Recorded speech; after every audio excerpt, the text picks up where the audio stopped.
Nah, untuk menjaga kenaikan harga tiket domestik agar tetap terjangkau oleh masyarakat, maka pemerintah menjaga kenaikan harga tiket hanya di kisaran 9-13%. Jadi dalam menghadapi perkembangan geopolitik dan geoekonomi secara global, ini terkait dengan harga aftur, ini di berbagai negara sudah menaikkan harga aftur. Dan aftur ini merupakan BBM non-subsidi yang harganya mengikuti perkembangan pasar, dan tentunya kalau kita tidak menyesuaikan, maka berbagai maskapai penerbangan lain bisa memanfaatkan perbedaan harga tersebut.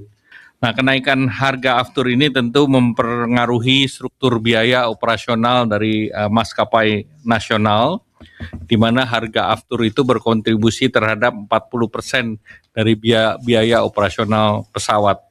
Dan oleh karena itu, pemerintah mempersiapkan langkah mitigasi strategis agar harga tiket tetap terjangkau di masyarakat. Jadi pemerintah yang kita jaga adalah harga tiketnya. Nah, untuk menjaga kenaikan harga tiket domestik agar tetap terjangkau oleh masyarakat, maka pemerintah menjaga kenaikan harga tiket hanya di kisaran 9-13%.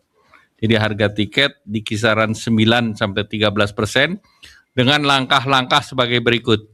Yang pertama, PPN ditanggung pemerintah, itu 11% untuk tiket angkutan udara niaga berjadwal di dalam negeri, kelas ekonomi.